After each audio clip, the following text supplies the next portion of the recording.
ये सोची समझी रणनीति के तहत वेल प्लान्ड हुआ है और वहां के भाईचारे को गोली मारने का काम हुआ है। भारतीय जनता पार्टी और उनके सहयोगी और समर्थक शुभचिंतक बार बार खुदाई की जो बात कर रहे हैं, ये खुदाई जो है हमारे देश का सौहार्द, हमारे देश का भाईचारा, हमारे देश का गंगा जमनी तहजीब को खो देगा।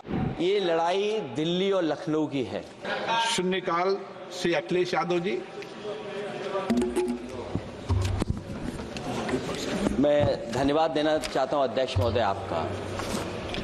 नहीं, हम जो कमिटमेंट करते हैं ना उसको पूरा करते हैं, लेकिन सब दलों के नेताओं की बात में कमिटमेंट होने के बाद भी आप बेंच पे आए जो ठीक नहीं है। अध्यक्ष महोदय, कमिटमेंट में, क्रेडिबिलिटी में आपका कोई जवाब नहीं। नहीं ये कम है। लेकिन दाईं तरफ वाले लोगों का थोड़ा हिसाब किताब अलग है। अध्यक्ष महोदय, मैं धन्यवाद देता हूं आपका कि आपने बहुत महत्वपूर्ण घटना पे मुझे बोलने का अवसर दिया है। संभल जो इसलिए जाना जाता था कि भाईचारे के साथ वहां रहते हैं लोग, वहां अभी से नहीं, सदियों पुराना भाईचारा हजारों साल से इसी तरह रहते आए हैं।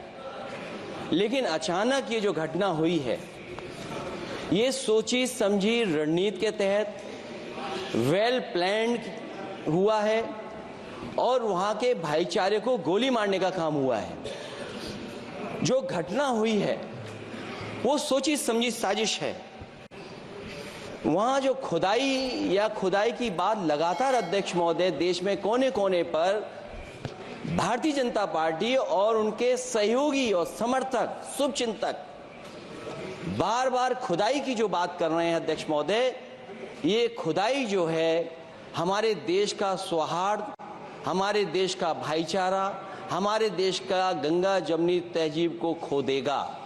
मैं आपका धन्यवाद इसलिए भी देता हूं कि इस महत्वपूर्ण जो साजिश हुई, और वो साजिश सोची समझी इसलिए मैं बोल रहा हूं। उत्तर प्रदेश का चुनाव था, पहले 13 तारीख को चुनाव होना था और 13 तारीख के चुनाव को उन्होंने बढ़ा करके 20 तारीख कर दिया। और इस जो घटना है मैं आपके सामने पढ़ना चाहता हूं। अध्यक्ष महोदय, ये यात्रा रुकी क्यों नहीं है? यात्रा ले जाओ दूसरी तरफ। अध्यक्ष महोदय, संभल की शाही जामा मस्जिद के खिलाफ 19/11/2024 को सिविल जज सीनियर डिवीजन छंदौसी संभल में एक याचिका डाली गई। कोर्ट ने दूसरे पक्ष को, अध्यक्ष महोदय सुनिए, ये सुनना चाहिए, हम यूं ही नहीं कहते थे। तो संक्षिप्त में बोले।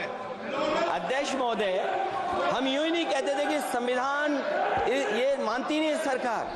हम यूं ही नहीं कहते थे कि संविधान नहीं मानती। जब प्लेसेस ऑफ वर्शिप एक्ट है, प्लेसेस ऑफ वर्शिप एक्ट है, हम बनते तो बहुत कुछ हैं। संभल के शाही जामा मस्जिद के खिलाफ 19/11/2024 को सिविल जज सीनियर डिवीजन चंदौसी संभल में एक याचिका डाली गई। कोर्ट ने दूसरे पक्ष को सुने बगैर उसी दिन 19/11/2024 को सर्वे के आदेश दे दिए। ताज्जुब की बात है, संभल के जिलाधिकारी संभल और पुलिस अधीक्षक संभल आदेश को पढ़े बगैर 2 घंटे के बाद सर्वे के लिए पुलिस बल के साथ शाही जामा मस्जिद पहुंच गए। जामा मस्जिद की कमेटी, जनप्रतिनिधि, उलेमा इकराम, सभी अधिवक्ताओं ने सहयोग दिया। जिलाधिकारी संभल और पुलिस अधीक्षक संभल ने 2.5 घंटे सर्वे के बाद कहा सब सर्वे पूरा हो चुका है और अब रिपोर्ट कोर्ट को भेज दी जाएगी। लेकिन दिनांक 22/11/2024 फ्राइडे को जुम्मे की नमाज के लिए लोग नमाज अदा करने के लिए जामा मस्जिद पहुंचे, लेकिन पुलिस प्रशासन ने बैरिकेड लगा दिया ताकि लोग नमाज न पढ़ सकें। उसके बाद भी लोगों ने संयम बरतते हुए नमाज अदा की और किसी प्रकार का विरोध प्रदर्शन नहीं किया। 29/11/2024 को कोर्ट की अगली तारीख तय थी। शाही जामा मस्जिद की कमेटी और मुस्लिम समाज के सभी लोग कोर्ट में केस की पैरवी के लिए तैयारी कर रहे थे। परंतु दिनांक 23/11/2024 की रात पुलिस प्रशासन द्वारा कहा गया 24/11/2024 यानी अगले दिन सुबह को दोबारा सर्वे किया जाएगा।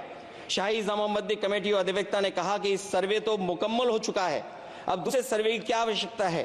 कोर्ट के आदेश का हमने पालन कर दिया, अगर दूसरे सर्वे कराना है तो दोबारा आदेश करवाएं, कोर्ट के आदेश के बाद हम दोबारा सर्वे करा देंगे। लेकिन जिलाधिकारी संभल और पुलिस अधीक्षक संभल ने कोई सुनवाई नहीं की और तानाशाही दिखाते हुए सुबह के वक्त से पहले शाही जामा मस्जिद आ गए। शाही जामा मस्जिद कमेटी और मुस्लिम समाज के लोगों ने फिर भी धैर्य रखा और दोबारा सर्वे के लिए अंदर ले गए। सर्वे के दौरान करीब 1.5 घंटा बाद जब जनता को सूचना मिली तो वो इकट्ठा होना शुरू हो गए। लोगों ने सर्वे का कारण जानना चाहा तो सर्किल ऑफिसर ने उनके साथ गाली गलौज की और लाठीचार्ज करवाकर बुरी तरह जख्मी कर दिया। इसका विरोध करते हुए चंद लोगों ने पत्थर चलाए, जिसके बदले में पुलिस के सिपाही से लेकर के अधिकारियों तक ने अपने सरकारी और प्राइवेट हथियारों से गोलियां चलाई, जिसका वीडियो रिकॉर्डिंग है, जिसके एवज में दर्जन लोग गोलियों से घायल हो गए हैं। 5 मासूमों जो कि अपने घर से सामान लेने के निकले थे, उनकी मृत्यु हो गई। संभल का माहौल बिगाड़ने में संभल का माहौल बिगाड़ने में याचिका दायर करने वाले लोगों के साथ पुलिस और प्रशासन के लोग जिम्मेदार हैं। इनको निलंबित किया जाना चाहिए और हत्या का मुकदमा चलाया जाना चाहिए, जिससे कि लोगों को इंसाफ मिल सके और आने वाले समय में कोई इस प्रकार की संविधान के खिलाफ और गैर कानूनी घटना को अंजाम न दिया जा सके। अध्यक्ष महोदय, ये लड़ाई दिल्ली और लखनऊ की है। नो प्लीज कभी दिल्ली पहुंचे थे जिस रास्ते, वही लखनऊ वाले उसी रास्ते पहुंचना चाहते हैं।